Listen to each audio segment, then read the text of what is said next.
So I come to these trainings with a couple of assumptions, and I'll call them disclaimers, that I'm hoping that you have in your head or are starting to think or on some kind of journey within this thought process. And I'm going to go through each of them because a lot of the language that I use and a lot of the perspectives that I come from are coming through these mindsets. And so I want to make sure that we're kind of on the same page because I'm hoping that you're on a journey with me with some of these. The first one is that all kids can learn. We have those words in a lot of different places, like our missions and visions inside our schools. We might actually say things out loud like all kids can learn. But what's interesting is when it actually shows up in practice, sometimes our practices show that we don't truly believe all kids can learn or can learn to a high capacity or to the best of their ability.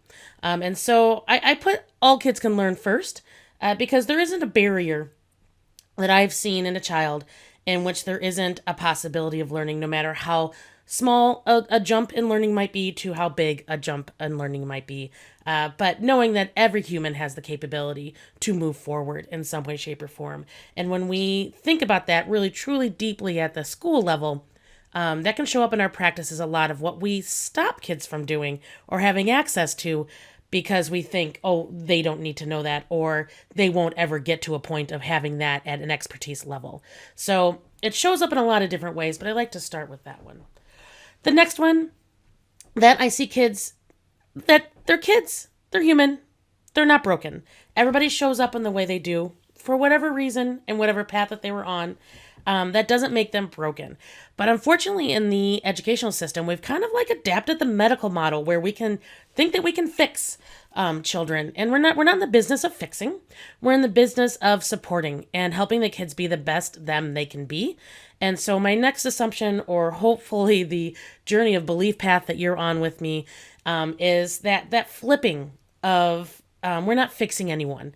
We're supporting people around us to be the best them they can be on the path that they choose or their family chooses.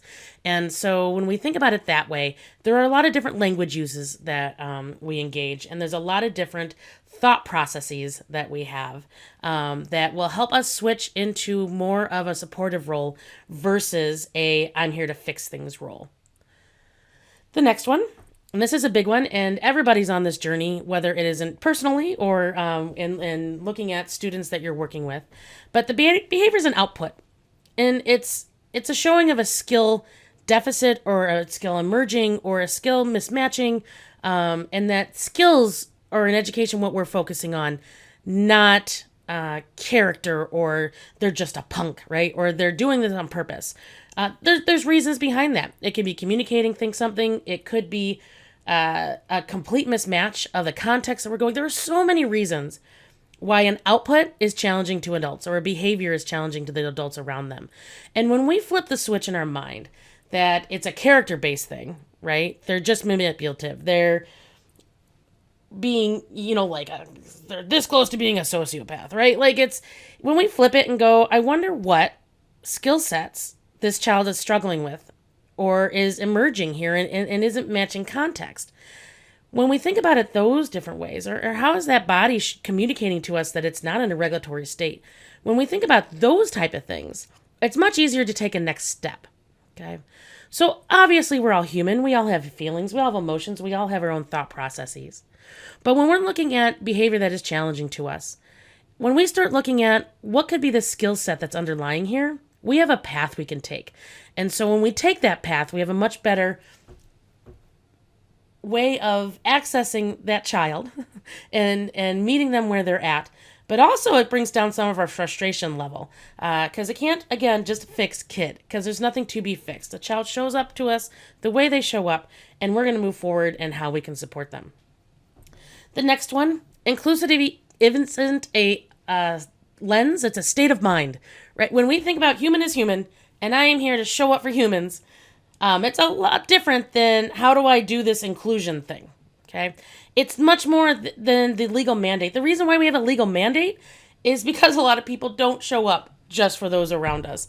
And you can have a lot of different opinions on that. But when it shows up in school, our schools are some of the most segregated systems we have left in the United States. And we're really good at segregating kids depending on different things that the differences that they have. And so when you start thinking about how do I stop and interrupt that system of segregation, when I start and think, is that an inclusive thought? Or is that how do I divide this up and give it to somebody else? We silo, right? We say that in education a lot. Well, we silo a lot. And everybody does it. We all like to blame the other silo, but no, we all do it. And we give different reasons why. So when we back up and we say, oh my gosh, I was here for that student or these students, and I start thinking through their eyes and their lens, I can start thinking more inclusively. Because when I say, hey, how do I just break down this system to match more people? That's what we want to do. I'm not working in an inclusion school. I'm not in an inclusion room. I don't do inclusion. I am inclusive. Okay, that's how I am. That's the way I am. It's the same thing with the with trauma-informed lens, right? We say lens. It's really just a state of being. It's showing up for the people in front of you and being flexible to be able to navigate that social world that we all live in. And the last one, starting to check our biases. This is one of the hardest things to do, and everybody is in different places in their journey on this. But when we think about how to start checking our biases, because we all have our own experiences, our brain is built on what we've experienced and how we go through the world. It's different than everybody else. And therefore, no matter what, we are going to have bias. And no matter what, our brain is going to work really hard to make what we think is the right thing, right? It doesn't want to have a prediction that it made be wrong. It doesn't want things to be different because that takes energy to process things that are different. And therefore we have this thing called negative bias where our brain goes, no, let me avoid, let me say this bad, let me say this isn't good. And there's different variances on that. It could be a really uncomfortable feeling, or it could be a thought that like, wow, that person is just evil because they're different than me. Okay. So when we think about how layered that is and all the different areas of how our actions affect others, we got to think about how do we check that bias. Right? And I love Dr. Marquita Noel, who talks about how start asking yourself, is what I'm thinking or saying untrue, unfounded, or unalterable? It's a simple way to start interrupting those bias. Thinking about, hey, that kid sleeps all the time. Well, it's because the parents just let him stay up and play video games all night. Is it? First of all, how do I know that's true? Or is that just a really big assumption I have? Maybe he does play video games, and maybe he has played all through the night, and maybe he has told you that he has played all the night. Is that happening every night? Is it unanswerable? So maybe we've worked with parents and said, hey, we were really hoping that maybe we could have some sleep time. I don't know how we can navigate that. Is there anything we can support you with that? Right? And they're like, nope, that's the way we cope. This is the way we're going. All right, fine. I can't change that. So I'm not going to dwell on it. And I'm not going to judge them for it. Because we all have different things that we cope through, and we all have different ways of doing things. And just because it doesn't match what we need doesn't make it bad. Okay? So when we start asking ourselves, is what I'm thinking or saying untrue, unfounded, or unalterable? We have a path to start checking our bias.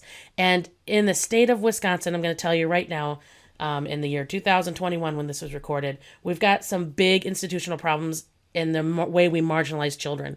And there's lots of different ways we marginalize children within the school system. One of them is by race. And one of the big facts that really gets to me every time I hear it is that Wisconsin is the worst place for a black boy to be educated. So your outcomes as a male who is black in Wisconsin are the worst compared to all the other states in the United States of America. And so when we think about, is this a problem? Oh, yep, we've got a bias problem, and we've got to start interrupting things if we want to make a chance to move forward. But it's not just based on race. We have lots of ways we marginalize children. We use special education to marginalize children. We use sexual orientation. We use gender. We use reuse, right? We have so many different ways that bias shows up. I'm from the north side of the city and you're from the south side of the city. Lots of different ways. It all comes from we have our experiences and our brain shows up to not want different. And so knowing that now, we need to make sure that we take steps forward. And especially when we're trying to show up for students and children around us, we've got to be checking our bias as much as possible. So I'm hoping that you can come on my journey with me, having at least part of these journeys or understanding where I'm coming from, at least in some of the belief systems I have in the trainings that you'll see across this website, or hopefully in person and or virtually in the future. Thank you.